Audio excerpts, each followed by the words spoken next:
Bonjour à tous. Ce Shabbat, Parashat Shmot, mais qui est en même temps un Shabbat particulier, puisque c'est le Shabbat qui bénit un nouveau mois, le mois de Shvat.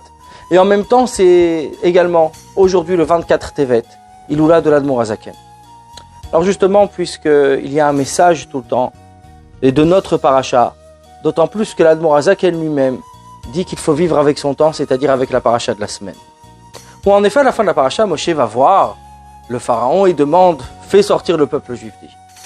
Pharaon lui répond « Lechou les sivlotechem » « Allez à vos affaires.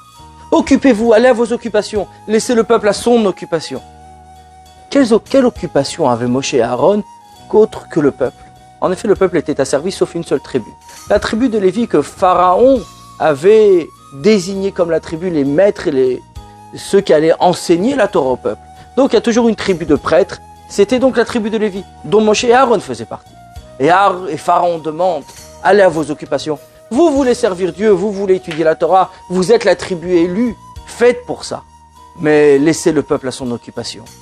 Moshe et Aaron répondent, ce n'est pas là la volonté de Dieu. La volonté de Dieu, c'est que chacun puisse servir Dieu comme il se doit. Que chacun n'y ait pas des catégories dans le peuple.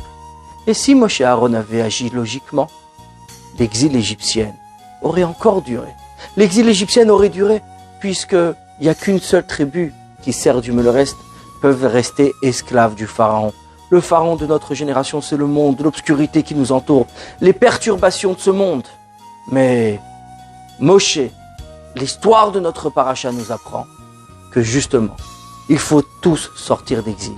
Il faut être ensemble afin de chasser cette obscurité. Il faut être main dans la main pour ramener la vraie lumière dans ce monde. Shabbat Shalom à tous.